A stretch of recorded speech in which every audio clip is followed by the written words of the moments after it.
Hello everyone, this is Supermetroidfan here today, and I am back to doing D&D tutorials. What I'm doing different this time, since I've gone over the basis of what a party should consist of, which is one frontline warrior, which is the barbarian. In my opinion, this is just how I think classes work based on my personal interactions with D&D and my first party and whatnot, so if you guys have your party a bit different, understandable, but I'm just going to say what the four basics are of a party. If you have anything different, that's fine. If you can make it work, even better. So, what you should have in a party, for those of you that don't know, a party typically would consist of 4 people, and you're probably going to want a frontline fighter with lots of hit points, a healer, which in D&D really is only a cleric, unless you have somebody with a magic item that can heal, which is a bit annoying, but I would still suggest the cleric, even with a healing item or without a healing item. A rogue, an invaluable member of the party just like the cleric is, and a magic user or long-range fighter. Magic users are a bit better because they don't have to spend money to get arrows, all they have to spend money to get the component pieces. Doesn't matter that much. So, how does combat work? Well, for those of you that have D&D 3.5 handbooks, just go to page 133 and read that chapter. For those of you that don't, which are probably those of you that are watching this video or just want to see how somebody else does it, or, refresh yourself if you don't have your book or whatever, I'll explain it. What you see here in front of you is a battle grid.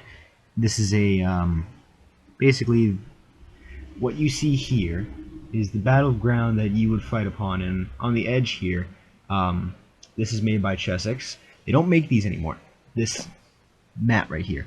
This is actually something that's a bit hard to find brand new because they don't make them anymore. They're not really being created.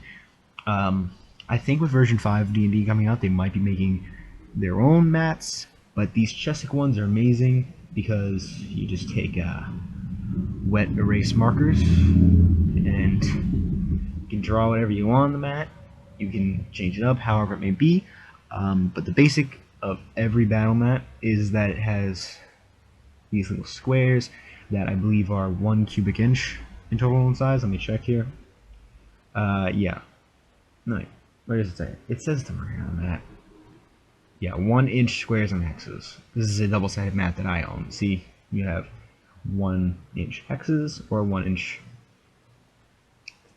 Bad with names today. 1 inch squares. You can use either type. I primarily prefer the cubic ones because those are easier to use, really, in my opinion. They're a bit more understandable.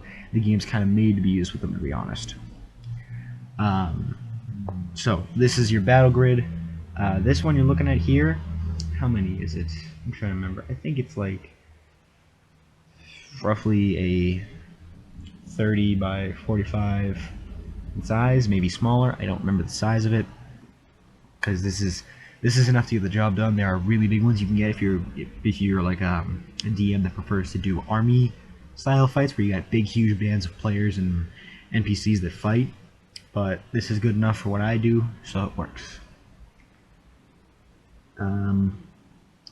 Basically, this is kind of requiremental to make battle work. It's possible to do it without a battle grid and without miniatures, no big deal, because any good DM should have a bag, like I do here, and it should be full of dice that typically you hand to other players. But something you can do if you do not own miniatures, for example, would be take something that's going to fit into these little cubes of 1 inch space, which could be easy dice, as you can plainly see. So this way you'd be able to have lots and lots of miniatures, and each of them takes up 1 square, and to designate differences you would say like, oh, number whatever, like for example, I'm going to attack number 4. That would be this one because there's no other number 4. So using a variety of different dice, you'd be able to basically get the idea of the game with it. You don't have to use dice, that's just a good idea. And another thing you can do is use like pocket change. Some pocket change works, not all of it does. I mean, you could use little glass beads, you could use marbles. That'd be kind of hard, but you could. There's a million different things you can use. Just anything that fits inside of a 1 inch hexagon or square, primarily the square if you have a mat, which you really should. And if you don't have one, Easy. Just take a giant piece of paper, even a little one, and then tape several little ones together. Take a ruler across it and measure up the length and down the width 1-inch squares. Easy enough. I've done it before. I do have a rolled up paper one somewhere in my closet at home. That's not really important, but you do really need this. It helps drastically, because otherwise the DM has to keep a mental battleground going on in their head about how far apart everybody is, and it also makes it hard for the party members to get into the game, because with this you can see and you can get a rough idea of what the battleground would look like. So it's pretty cool for that reason. For me personally, I do own a couple invisibility stand-in figurines, which not figurines, miniatures, so they do work, but I do prefer to use the dice just because I have so much dice, so it's really easy for me. If you do not own very many individual pieces of dice, find something that'll fit, really. I definitely recommend making or buying a battle grid. This cost me 15 bucks or something like that. It was really cheap, but there are bigger ones that are more expensive, and buying them used, buying them new, doesn't really matter. If you can find them, try see if you would be willing to get them if you're into D&D. If you're not that big into D&D, just make some out of paper. Real easy. Alright, so enough ranting about how to really get prepped for battle. Let me explain how combat will work in basically a short little list. The first rule of combat, according to the book here, which I have in front of me, and I'm going to be reading how combat works according to the book. DMs can modify it at their own will. Players pretty much listen to this unless your DM tells you differently on how combat will work. The first rule of combat, everybody's flat-footed, which means you can't get dexterity bonus and another type of bonus. Can't really remember flat-footed negatives or bonuses. Ask your DM what flat-footed does. I think it basically means they can't get their dex bonus. And also, if you're a rogue, you can sneak attack them. But as soon as a combatant in the fight acts, they are not flat-footed. They immediately regain their dex bonus. DM determines if characters are aware of the opponents, and if the opponents are aware of the players. If one of the two individuals, being either the opponents or the players, is not aware of each other, then there's a surprise round. And as a surprise round, everybody in the surprise round rolls for initiative, which is you take a d20, you roll it. I roll a 19, that's really good. Just gotta show it. And then, excuse me, then you would add your initiative modifier to that roll. There's nothing that says you can't do that to initiative. That's what you're supposed to do. And then, let's see. In the surprise round, you can only do one type of action. Either a standard action, which would be basically attacking, preparing a spell, etc., or a move action, which is move from point A to point B. After everybody in the surprise round has done this, then you move on to regular combat, where anybody who hasn't rolled initiative does so. Or, if both parties are aware of each other, there is no surprise round. The surprise round is only there if, let's say, the players are sneaking up on a bunch of monsters, so they get the surprise round. Or vice versa. If that doesn't happen, though, then you simply have everybody roll initiative, and typically the DM will have all the enemies in the fight, enemies of the party, I should say, roll their initiative at once in one big roll, classified by races, if there are multiple races, or, you know, he figures it out some way on his own, but he still has to roll initiative for the enemies too. And then rule number 4 of combat, because previous one was 2, and then everybody rolls, if they haven't already rolled for initiative, is 3. Combatants act in initiative order, highest to lowest. So if you had, let's say, a ranger with being proficient with a bow, which means they have a high dex score, roll a 20, then they're going to have a really high initiative, and they're probably going to be the first one to act. But then on the other hand, your enemies are a bunch of kobolds that roll a 2. Their initiative is going to be really low, so they're going to be the last to fight. Pretty simple, but I figure I may as well throw in the example. And then rule 5, when everyone has had a turn in the combat combatant with the highest initiative acts again. Steps 4 and 5 repeat until combat is done, which means either the DM ends it, or everybody's dead, or something like that. basically. Now, there are some things you can do in combat and some things you can't do. For instance, well, actually, before I get into what you're able to do in a combat, here are the combat statistics. What you can, what will really be working with in our combat. So you have your attack rolls. An attack roll represents your attempt to strike your opponent on your turn in a round. When you make an attack roll, you roll a d20 like so. That's an 18. That's really good. And you add your attack bonus. Other modifiers also apply to this roll. If your target equals or beats the target's AC, armor class, you hit and deal damage. Now, there is also an additional rule of this, the automatic miss and hit. In my games, I modify it so the automatic miss and hit is not purely for combat, but it's for all scenarios, which means even if you're doing a skill, if you roll a 1 or a 20, you get the auto success or not. So, for those of you that didn't know, a 20 and a 1 on a 20-sided die, on mine it's just this little shape here, both represent something.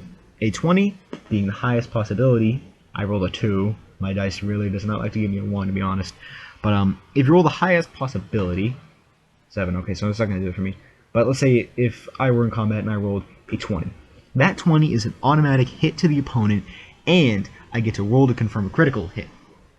Now, possible critical hit is explained later, but it means that you could deal double or triple damage to the opponent.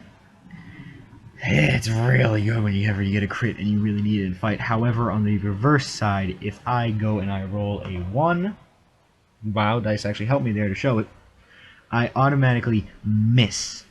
There's no chance in hell I hit the target, and then, you know, in some games you can modify it so that you see how bad you fail. For example, if I roll this 1, see how bad you fail. If I rolled a 12, it wouldn't be that bad. But typically you just roll a 1, you fail.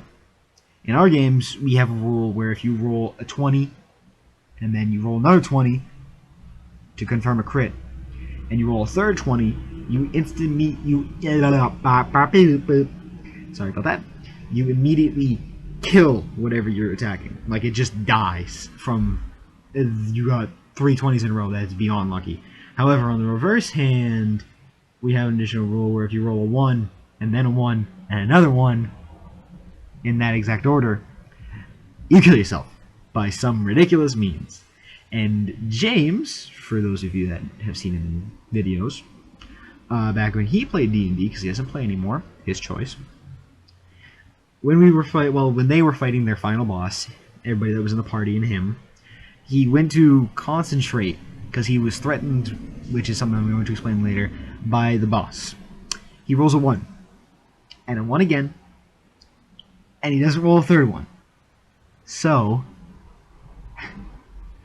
I made this silly thing. I'm thinking in my head, oh my god, I can't believe you almost just got yourself killed while trying to concentrate to cast a spell.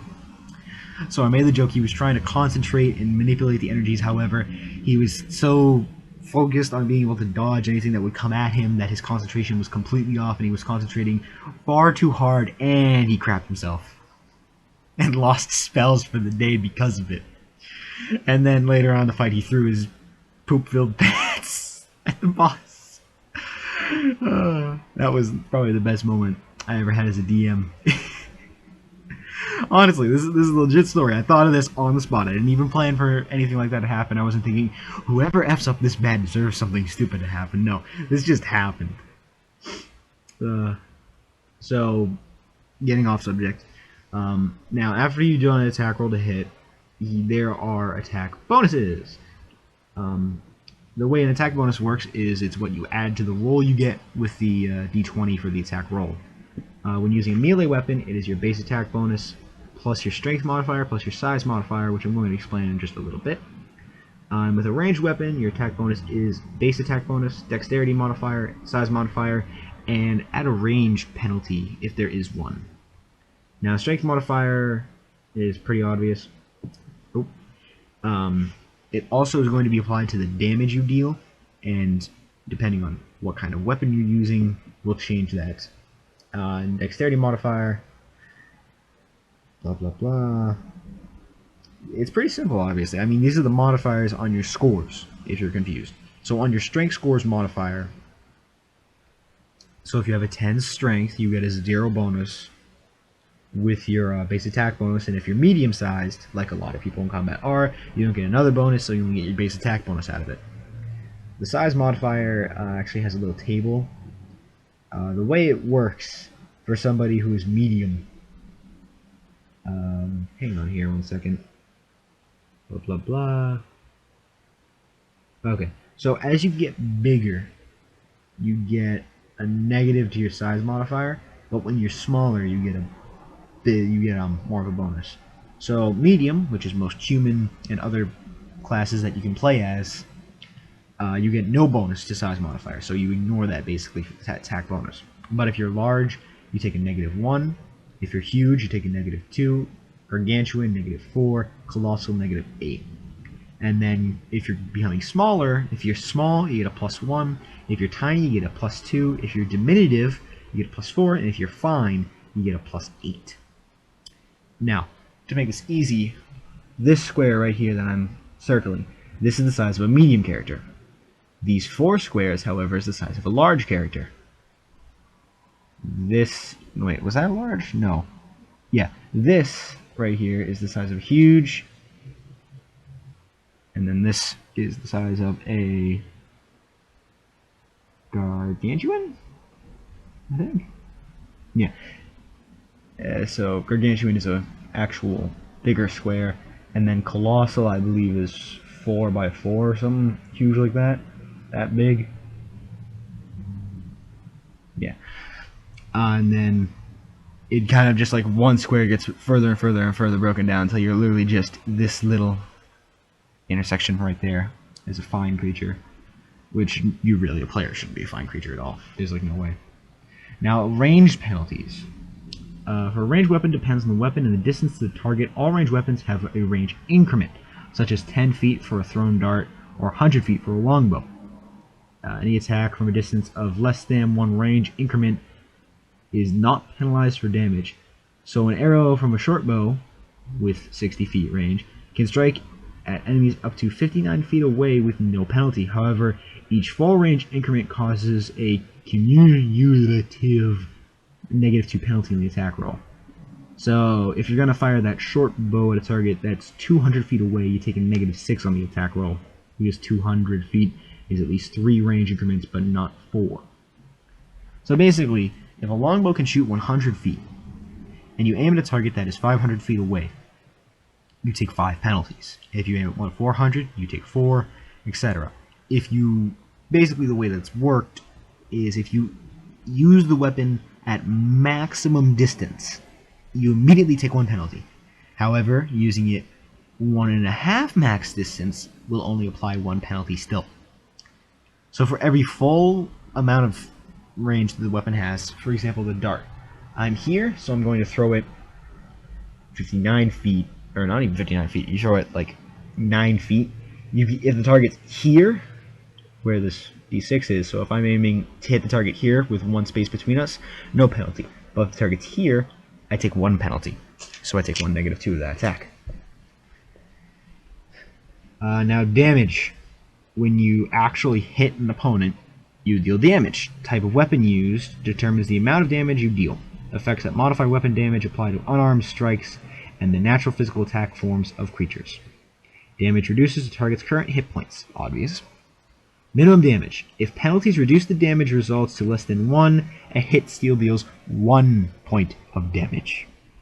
So no matter what, if you hit something, you're dealing a point of damage. That is the bare minimum. You can't do less than that. Good for you. When you hit with a melee or thrown weapon, including a sling, add your strength modifier to the damage result. A strength penalty, but not a bonus, applies to attacks made with a bow that is not a composite bow. Now, if you're using a weapon in your offhand,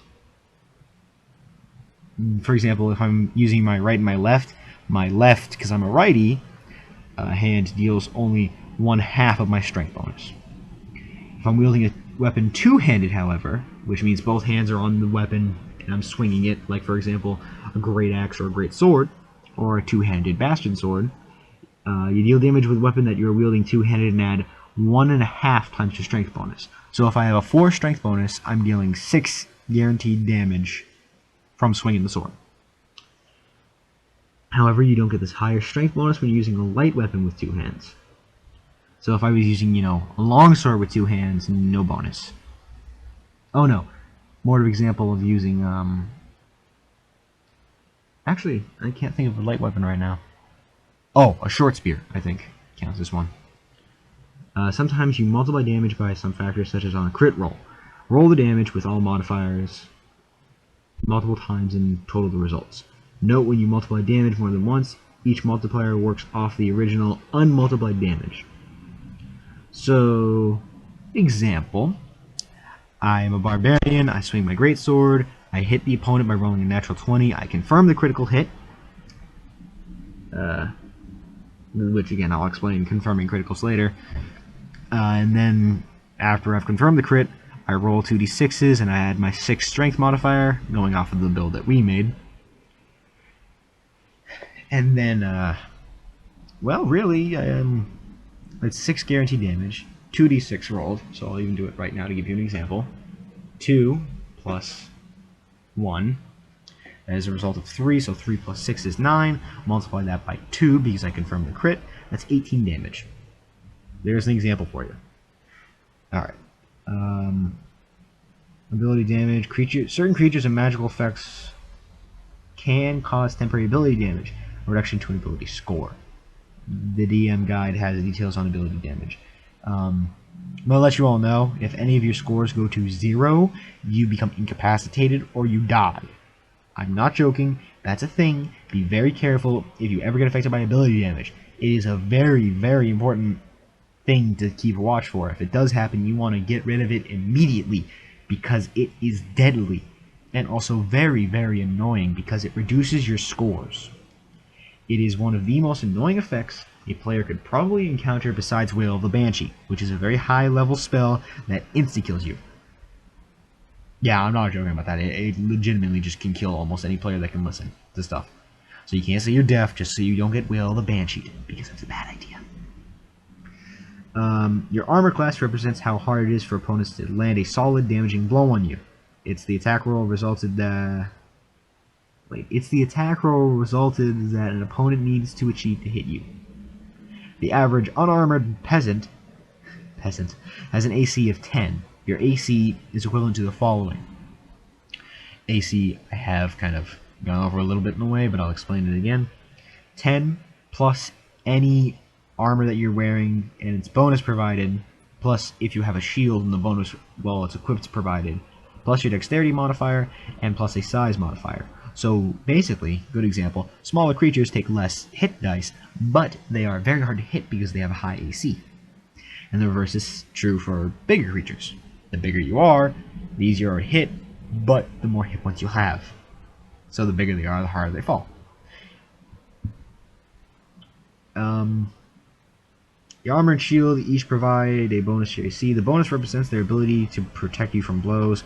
If your dexterity is high, you are adept at dodging blows. If dexterity is low, you are inept at dodging blows. Now, there's a page in between. Wait, what? Oh no, you're inept at it. Okay, whatever. So now, combat basics. Battle grid already is provided. And actually, if your DM purchases the DM guide, there is one for him to use there. And very simple, each of those 1-inch squares represents a 5-foot square in that game world that you're playing in. In each round, each combatant gets to do something. A round represents 6 seconds in the game world. So every 6 seconds is 1 round of, gameplay. So a spell that costs, it takes 30 seconds to finally be casted, takes 5 rounds. Now, initiative. Wait, hang on. Okay. Initiative's pretty basic. I've explained it. And if you take improved initiative, then you get a little tiny bonus to your initiative roll. Pretty simple. Initiative is going to determine who goes first in the fight, and having a high dexterity helps you go first in the fight.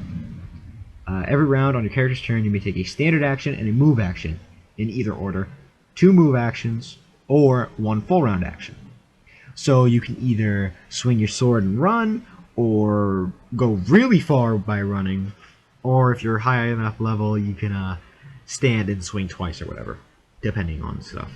You may also perform one or more free actions with any other action as your DM allows. So free actions like the best thing ever. It means you just get to do something for free. It takes you almost no time. Your body, basically, your character's body, I should say, reacts in such a speed that it is so fast it's ridiculous. Attacks. You gone over how attacks and range attacks work.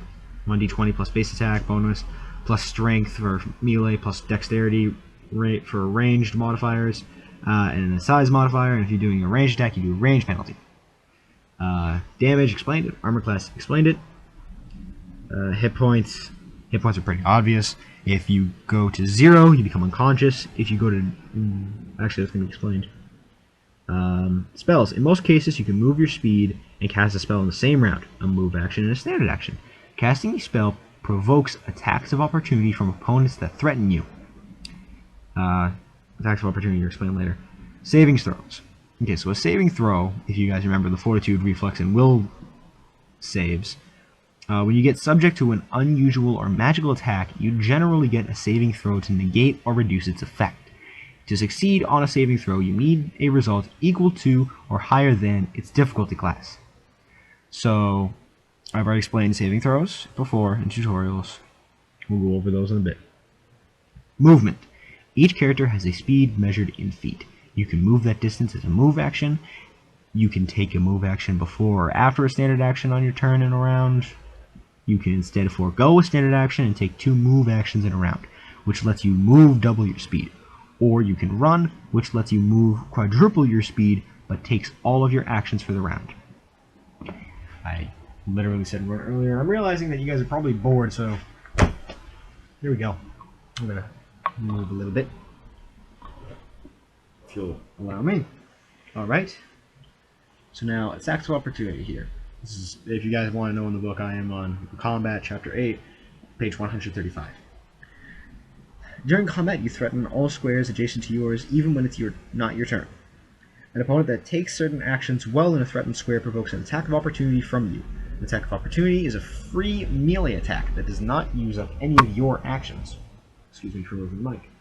You can move...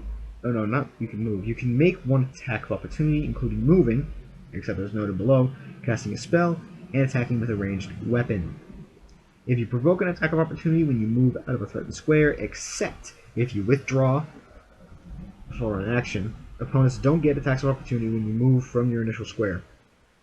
If you move into another threatened square, however, opponents get Opponents get attacks of opportunity when you leave that square. If your entire move for the round is 5 feet, opponents don't get attacks of opportunity when you move. Commonly referred to as a 5-foot adjust or 5-foot step. Now, death, dying, and healing. Your hit points represent how much damage you can take before being disabled, knocked unconscious, or killed. When you're at 1 or more hit point, as long as you have 1 or more hit points, you're fully functioning. It says that in the book, I'm not even joking. 0 hit points. If your hit points drop to 0, you're disabled. You can only take 1 move action or standard action per turn, and you take 1 point of damage after completing an action. -1 to -9 hit points. If your hit points drop from -1 to -9, you're unconscious and dying, and you lose 1 hit point per round. Each round before losing that hit point, you have a 10% chance of becoming stable.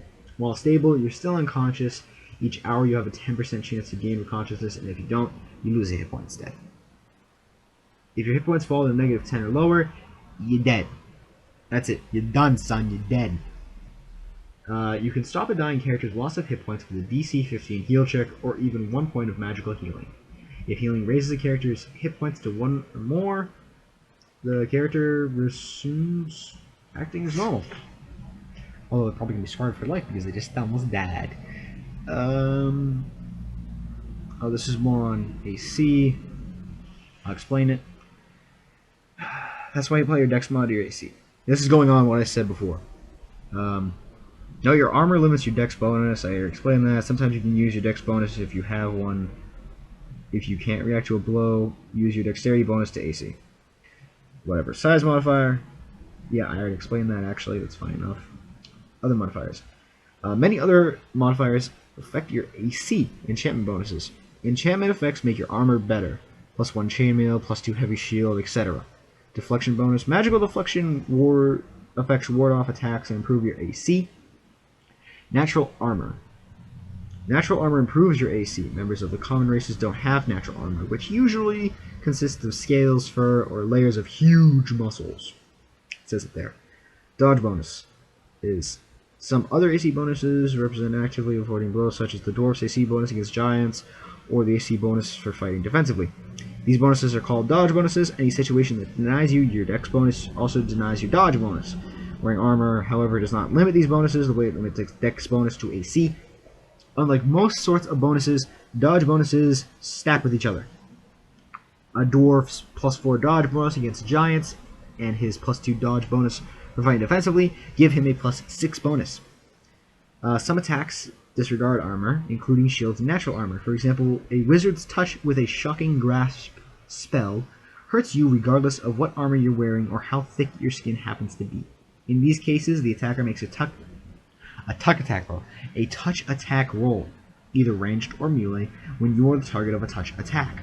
Your AC doesn't include any armor bonuses, shield bonuses, or natural armor bonuses. All other modifiers, such as your size mod, dex mod, and deflection bonus, if any, apply normally.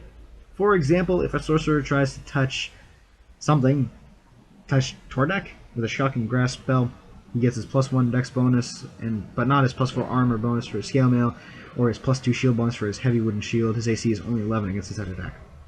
I don't know who Tordek is, but they need to explain him fast. Hang on, if you'll all excuse me for a moment.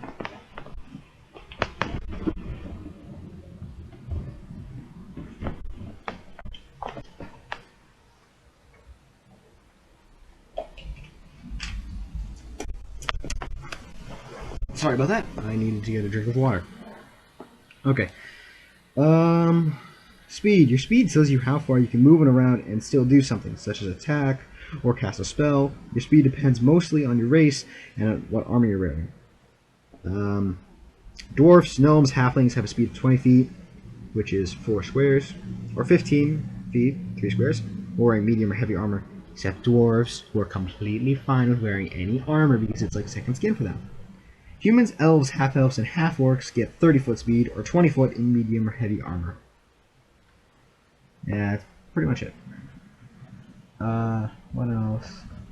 If you use 2 move actions in a round, you can move up to double your speed. If you spend the entire round to run all out, you can move up to quadruple your speed, or triple if you're in heavy armor. Blah blah blah. Saving throws. Oh, saving throws actually apply the automatic failure and success rule. Initiative, explained. Surprise, explained. Attacks of opportunity, pretty much explained. Okay. Here we go. Actions in combat. Each round represents 6 seconds in the game world. At the table, a round represents an opportunity for each character involved in the combat situation to take an action. Anything a person could reasonably do in 6 seconds, your character can do in 1 round. So no, they can't fly to the moon and back.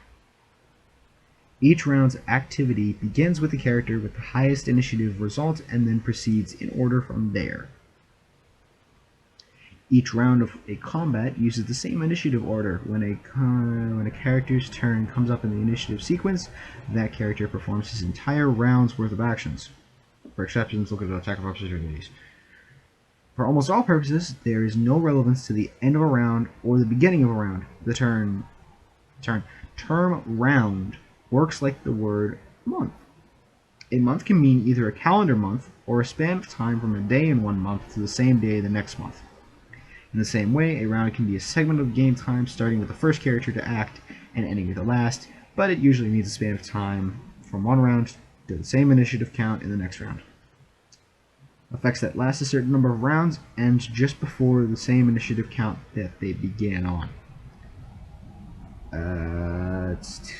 Don't need to read that bit. Okay. So here you have a few different action types. You have standard, move, full round, free actions, and restricted and not in action. This is new to me. Some activities are so minor that they are not even considered free actions.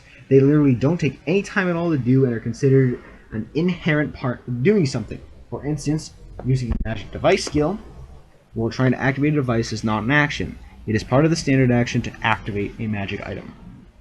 Oh, okay. Restricted activity. In some rounds, such as when you're slowed or during a surprise round, you may be unable to take a full round's worth of actions. In such cases, you're restricted to taking only a single standard action or a single move action, plus free actions, as normal.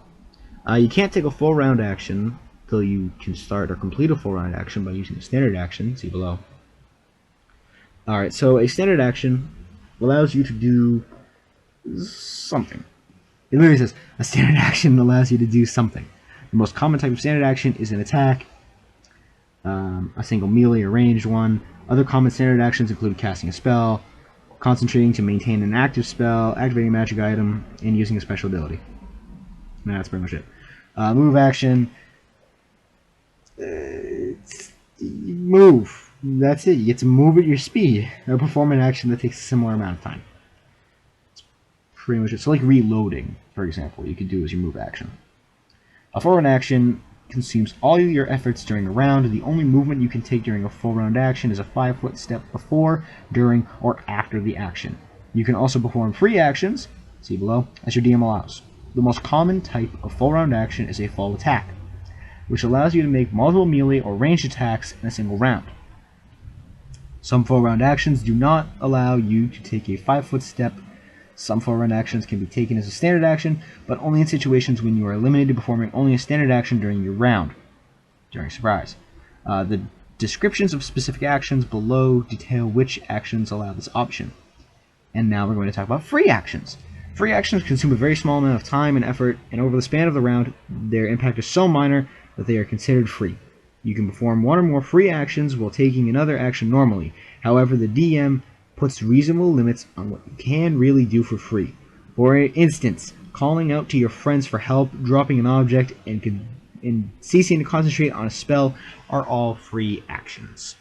This is defined by the book, not by me, so therefore you can use this with your own modifications if you prefer, or you can let it be as is.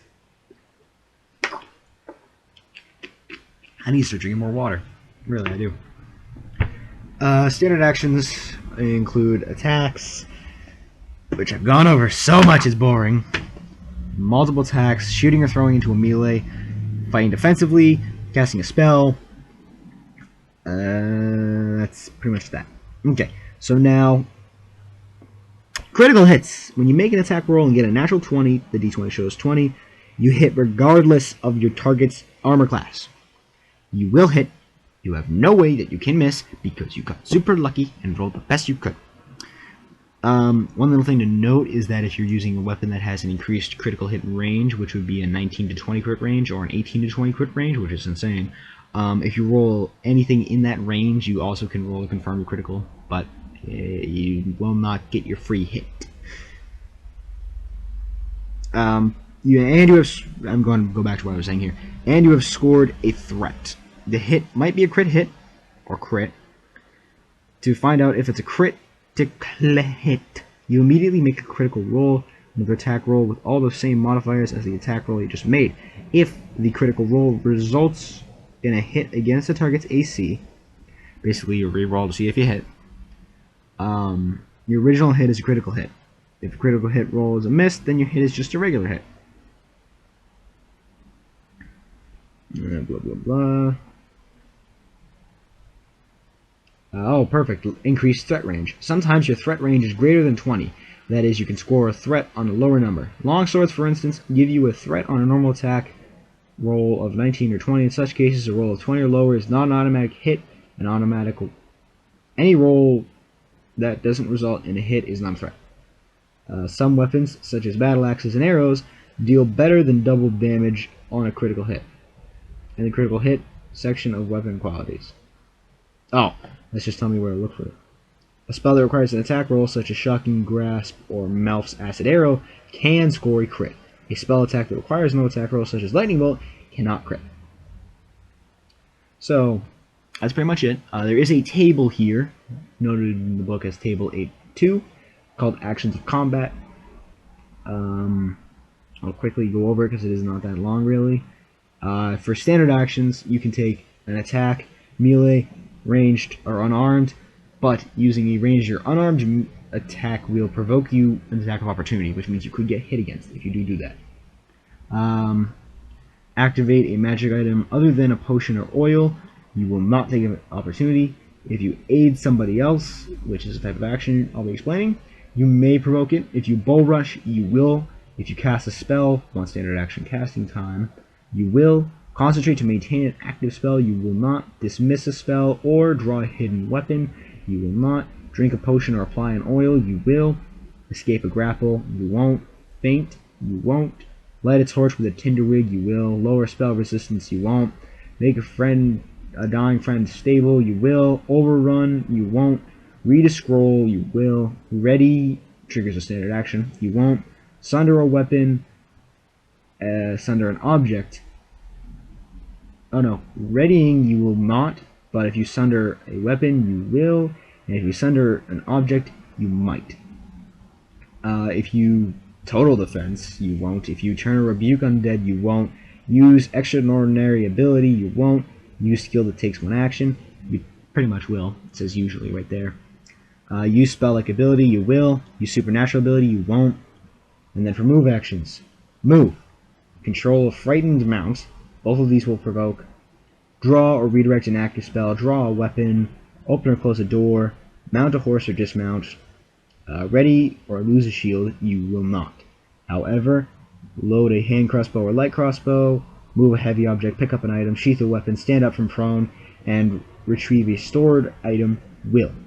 For full round actions, you can do a full attack, a charge, extinguish flames, and withdraw, and you will not. However, delivering a coup de grace, escape from a net, light a torch, load a heavy repeating crossbow, lock or unlock weapons and lock gauntlets, prepare to throw slash weapon, run, and use touch spell on up to 6 friends, you typically will. And usually using the skill that takes 1 round will. The free actions that don't provoke attack of opportunities, because you can't with these, are cast a quicken spell, cease concentration on a spell, drop an item, drop to the floor, prepare spell components to cast a spell, speak. None of these will. An attack of opportunity, though, with no action is to... Oh no, without an attack of opportunity, as no action is delay and 5-foot step. And there's a few other things that vary. Don't matter. Special abilities, don't really need to worry about those for most players, especially beginners. Full round actions. There's a lot of stuff here, honestly, in combat. Typically your DM is going to help you with this stuff. It's still stuff that it's already been through. There's not everything you follow you need. Jesus, there's a lot of stuff here. Don't really need any of this, honestly.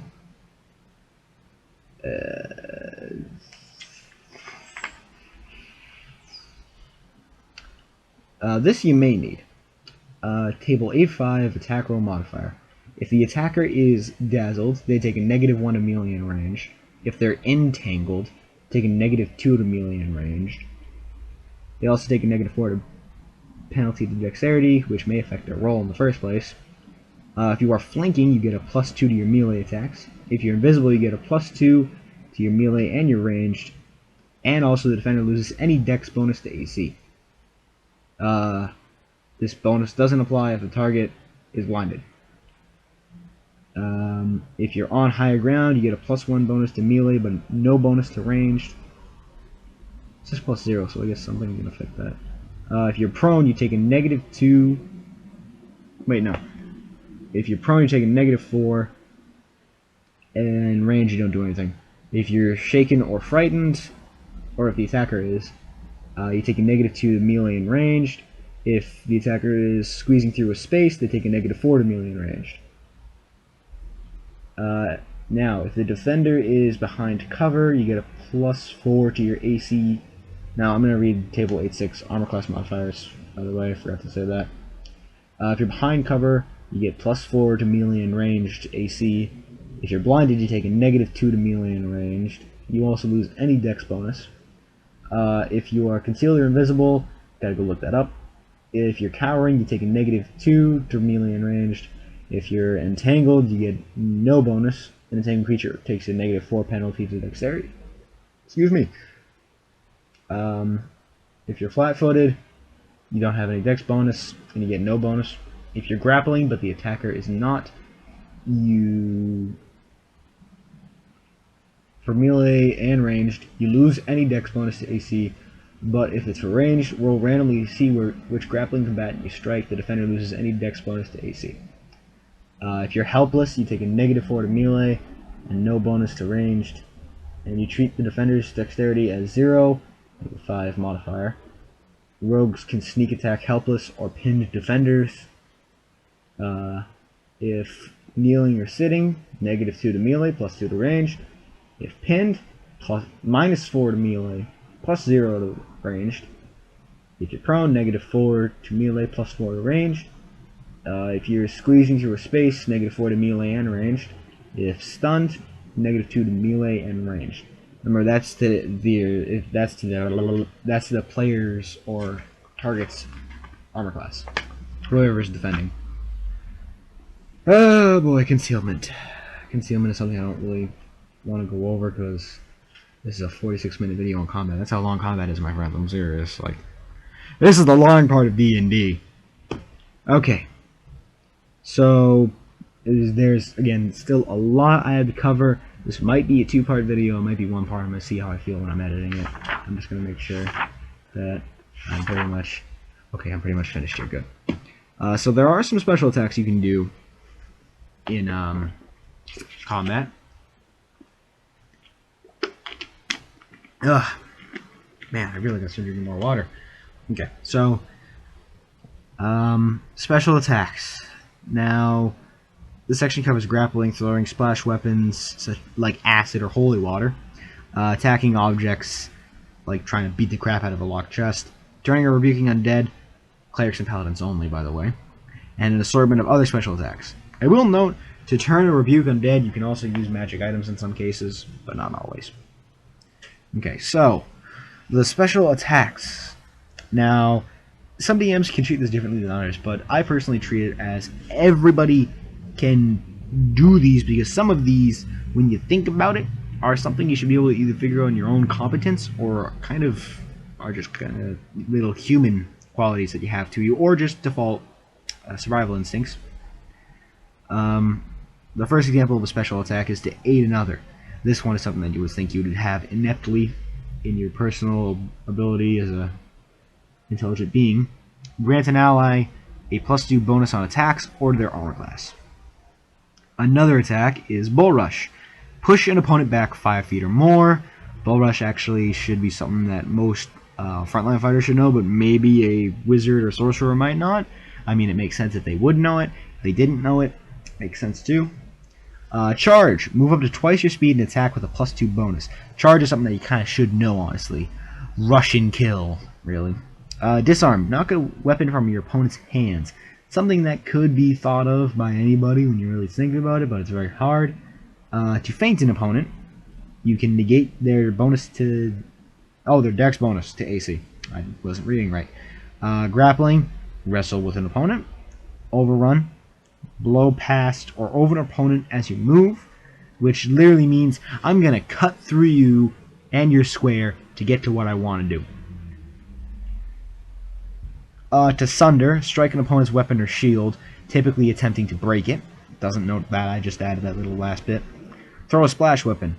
Throw a container of dangerous liquid at a target. Obvious.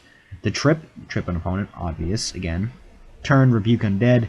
Channel positive or negative energy to turn away or awe undead. Turning is obviously trying to get rid of the undead. Rebuking is attempting to make them come to your side. or controlling them, I should say.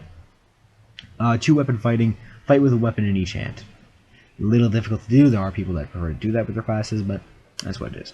Alright, so in melee combat, you can help a friend attack or defend by distracting or interfering with an opponent. If you're in position to make a melee attack on an opponent that is engaging a friend in melee combat, you can attempt to aid your friend as a standard action. You make an attack roll against AC 10, which means automatically you got a 10 to roll against.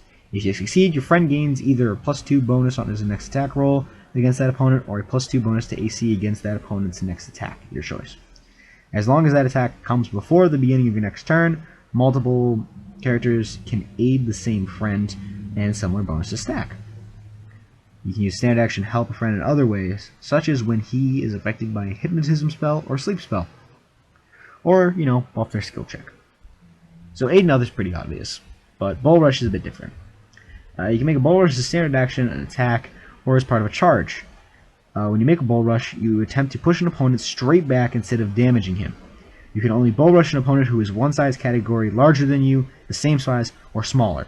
So a medium character cannot Bull Rush a huge, but he can Bull Rush a large. To initiate a Bull Rush, first you move into the defender's space. Doing this provokes an attack of opportunity from each opponent that threatens you, including the defender. If you have the improved Bull Rush feat, you don't take the attack of opportunities at all.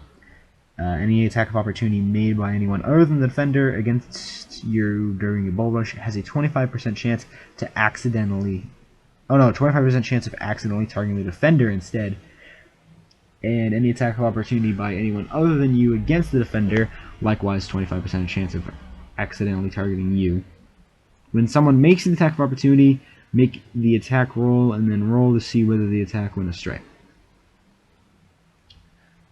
Second, you and the defender make opposed strength checks, and you each add a +4 bonus for each size category you are larger than medium, or a -4 penalty for each size category you are smaller than medium. You get a +2 bonus if you are charging. The defender gets a +4 bonus if he has more than 2 legs or is otherwise exceptionally stable, like a dwarf. If you beat the defender's strength check, you push him 5 feet back. If you wish to move with the defender, you can push him back an additional 5 feet for each 5 points by which your check resulted in greater than the defender's check result. You can't, however, exceed your normal movement limit. Note, the defender provokes attacks of opportunity if he is moved. So do you if you move with him. The two of you do not provoke attack of opportunity from each other, however.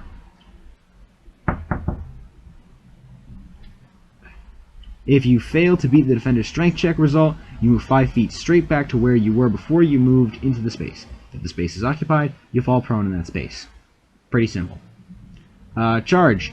Charging is a special full round action that always allows you to move up to twice your speed and attack during the action. However, it carries tight restrictions on how you can move.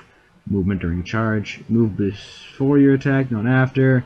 You move at least 10 feet, and you may move up to double your speed directly towards the designated opponent. You must have a clear path towards the opponent, and nothing can hinder your movement. Here's what it means to have a clear path. First, you move to the closest space from which you can attack the opponent. If this space is occupied or otherwise blocked, you can charge, or you can't charge. Second, if any line from your starting space to the ending space passes through a square that blocks movement, like a wall, slows movement, or contains a creature, even an ally, you can't charge. Helpless creatures don't stop a charge. Attacking on a charge, after moving, you may make a single melee attack. Since you can use the movement of the charge in your favor, you get a +2 bonus on your attack roll. Since the charge is a bit reckless, you take a -2 penalty to your AC until the start of your next turn. A lance deals double damage if employed by a mounted character in a charge. Spears, tridents, and certain other piercing weapons deal double damage when readied, set, and used against a charging character. Okay, pretty simple to expect some of this stuff. Disarm. As melee attack, you may attempt to disarm your opponent. If you do so with a weapon, you knock the opponent's weapon out of his hand and to the ground. If you attempt to disarm while unarmed, you end up with a weapon in your hand. If you're attempting to disarm a melee weapon, follow steps outlined here. If the item you are attempting to disarm isn't a melee weapon, for instance a ball of wand, the defender may still oppose you with an attack roll, but takes a penalty and can't attempt to disarm you in return if your attempt fails. You provoke an attack of opportunity from the target you are trying to disarm. If you have the improved disarm feat, you don't incur an attack of opportunity for making a disarm attempt. If the defender's attack of opportunity deals any damage, your disarm fails. Yeah, it's a little weird to explain it. Feint. As a standard action, you can try to mislead an opponent in melee combat so that he can't dodge your next attack effectively. To feint, make a bluff check opposed by a sense motive check by your target. The target may add his base attack bonus to this sense motive check. If your bluff check results exceed your target's sense motive check, the next melee attack you make against the target does not allow him to use his dex bonus to AC, if any. This attack must be made on or before your next turn. Feinting in this way against a non-humanoid is difficult because it's hard to read a strange creature's body language. You take a -4 penalty. Against a creature of animal intelligence, 1 or 2 intelligence, you take a -8. Against a non-intelligent creature, it's impossible. Feinting in combat does not provoke attacks of opportunity. With the improved feint feat, you can attempt a feint as a move action instead of a standard. And grappling. Pretty much means hold the opponent down. Repeatedly grapple, you need to make an opposed grapple check against an opponent. A grapple check is like a melee attack roll. Your attack bonus on grapple check is base attack bonus, strength modifier, and special size modifier. The bigger you are, the easier it is. It goes 16 colossal, gargantuan 12, huge 8, large 4, medium 0, and then smaller in the same way. The other chart gets the same bonus of their equivalent differentiating size from medium. Basically, for every bigger or smaller size you are than medium, per each smaller size you take a -4, and per each bigger size you get a +4. You provoke an attack of opportunity when from the target you try to grapple. When you make a melee touch attack to grab the target, if you fail to hit the target, the grapple fails. If you succeed, go to step 3. Make it a post-grapple check as a free action. If you succeed, you and your target are now grappling, and you deal damage to the target as if with an unarmed strike. If you lose, you fail to start the grapple. You automatically lose an attempt to hold if the target is 2 or more size categories larger than you are. In case of tie, combined with higher grapple check modifier wins. If this is a tie, roll again to break the tie. Maintain grapple. To maintain the grapple for later rounds, you must move into the target space. This movement is free and doesn't count as part of your movement in the round. Moving is normal, provokes attack of opportunity from the threatened opponents, but not from your target. If you can't move into your target space, you can't maintain the grapple. You must immediately let go of the target. To grapple again, you must begin at step 1. There's a lot of stuff about grappling. I really don't have the time to go over it. As in combat, I don't really know if this is used a lot. It typically isn't by DMs as far as I know, so you don't need to worry about it. Overrun. You can attempt an overrun as a standard action taken during your move. With an overrun, you attempt to plow past or over your opponent as you move. You can only overrun an opponent who is one size category larger than you are, the same, or smaller. You can make only one overrun attempt per round. So you just basically, like a charge or a bull rush, dash through the opponent's square. Very simple, very basic. Okay, Sunder. You can use a melee attack with a slashing or bludgeoning weapon to strike a weapon or shield that your opponent is holding. If you're attempting to sunder a weapon or shield, follow the steps outlined here. Attacking held objects other than weapons or shields is covered below. Oh, that's a chart that you guys don't really need to know too much. Every weapon will have a hardness and a hit point. The hardness of a weapon is it's hard to say. It depends on the weapon. If it's thick, then it has a high hardness. If it's small, it has low HP. For example, heavy mace has the most HP in this chart, and one of the highest hardnesses at 10. The HP for it is 20. Same as a light steel shield and heavy steel shield. Heavy steel shield matches that of the heavy mace. The light steel shield only has 10 though. Boy oh boy. That is a long chart and a long description. Ugh. We're nearing an hour here, ladies and gentlemen. At least through one session. Okay. Throwing a splash weapon. Oh god. That is a lot of stuff. That is a lot of stuff. You guys are lucky that I feel like doing this for you all. Okay. Again, if I miss anything here, make sure to ask your DM about this stuff. I'm basically gonna try from this point forward because I'm like, this is a really long video at this point. I'm gonna probably wind up having to cut in half because there's still 2 more pages. I'm just gonna, from this point forward, quickly give you an example of how things work in terms of actual mechanics. And if I don't really give you a good explanation, use some competence. Throwing a splash weapon, you throw it at a certain square, and everything within the radius of the actual splash gets hit. If you throw it at a center point, like center of a square, it hits everything within center points yet again, and obvious. Trip, you make an arm melee, a touch attack against your target. They get a free attack of opportunity from you, from your target as normal for unarmed attacks. If you succeed, make a strength check opposed by the target's dexterity or strength, whichever ability score is the higher modifier. A combatant gets +4 bonus for every size category he is larger than medium, -4 for each category they are smaller than medium. The fighter gets +4 bonus on this check if he has 2 or more legs. If you have the improved trip feat, or if you are tripping with a weapon, you don't provoke an attack of opportunity for making a trip attack.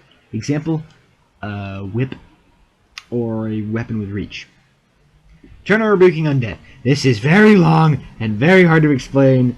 Honestly, I say go to your DM and ask them to help you with this if you don't understand it here, because I really can't explain turning very shortly. So you can attempt to turn undead a number of times per day equal 3 plus your charisma modifier.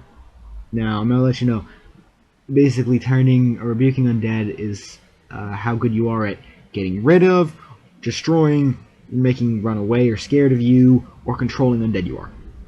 Range. You turn the closest turnable undead first, and you can't turn undead that are more than 60 feet away or have total cover relative to you. You don't need line of sight to a target, but you do need line of effect. The first thing you do is roll a turning check to see how powerful an undead creature you can turn. This is a charisma check. 1d20 plus your charisma modifier. A certain table that I'm going to look at in a bit gives you the hit dice of the most powerful undead you can affect relative to your level. On a given turning attempt, you can turn no undead creature whose hit dice exceed the result on the table. If your roll on table 8-9 turning undead is high enough to let you turn at least some of the undead within 60 feet, roll 2d6 plus your cleric level plus your charisma modifier for turning damage. That's how many total hit dice of undead you can turn. If your charisma score is average or low, it's possible, but unusual, to roll fewer hit dice of undead turned than indicated on table 8-9. For instance, a first level cleric with an average charisma score could get a turning check resulting in 19, which is enough to turn a white, but then roll only 3 on his turning damage roll, not enough to turn that white after all. You may skip over already turned undead that are still within range, so that you do not waste your turning capacity, I don't know what I'm saying, on them. Turning undead flee from you by the best and fastest means available to them. They flee for 10 rounds, 1 minute. If they cannot flee, they cower. Yeah, any attack roll against them gets a +2. If you approach within 10 feet of them, however, they overcome being turned and act normally. You can stand within 10 feet without breaking the turning effect. You just can't approach them. You can attack them with range attacks from at least 10 feet away, and others can attack them in any fashion without breaking the turning effect. If you have twice as many levels or more as the undead have hit dice, you destroy any that you would normally turn. Alright, so the table says the resulting check of 0 or lower, most powerful undead affected in terms of maximum hit dice, is cleric's level -4. If it's 1 to 3, cleric's level -3. If it's 4 to 6, cleric's level -2. 7 to 9, cleric's level -1. 10 to 12, cleric's level. 13 to 15, cleric's level +1. 16 to 18, level +2. 19 to 21, level +3. 22 or higher, level +4. Which means maximum hit dice of 5 if you get that lucky at early levels. Blah, blah, blah blah. How turning works are pretty much explained. Evil clerics and undead. Evil clerics channel negative energy to rebuke or command undead rather than channeling positive energy to turn or destroy them. An evil cleric makes the equivalent of a turning check. Undead that will be turned are rebuked instead, and those that will be destroyed are commanded. A rebuked undead creature cowers as if in awe. Tackles, the same thing as like the other thing. Commanded. A commanded undead creature is under the mental control of the evil cleric. The cleric must take a standard action to give mental orders to a commanded undead. At any one time, the cleric may command any number of undead whose total hit dice do not exceed his level. He may voluntarily relinquish command on any commanded undead creature or creatures in order to command new ones. Blah, blah, blah. Oh yeah, bolstering you can basically prevent it from being turned. A cleric of neutral alignment can either turn undead, but not rebuke them, or rebuke undead, but not turn them. Even if a cleric is neutral, channeling positive energy is a good act, and channeling negative energy is evil. So you gotta choose if you're neutral. Paladins and undead. Beginning 4th level paladins can turn undead as if they were clerics of 3 levels lower than they actually are. So, if you're level 4 paladin, you can turn as though you're a level 1 cleric. Congratulations.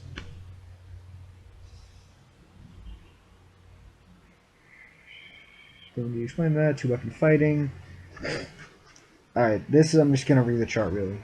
Because this is really, really long, and I'm gonna have to edit this, and I got stuff I gotta do. I'm sorry, everybody. Okay, so 2-weapon fighting. If your offhand weapon is light, the penalty is reduced by 2 each. Unarmed strike is always considered light though. The 2-weapon fighting feat lessens the primary hand penalty by 2 and the offhand penalty by 6. So, under normal penalties with 2-weapon fighting, your primary hand takes -6 and your offhand takes -2. If your offhand weapon is light, you take a -4 on your primary and a -8 on your offhand. With a 2-weapon fighting feat, you take a -4 to both hands. If offhand weapon is light and 2-weapon fighting feat, take a -2 to both hands.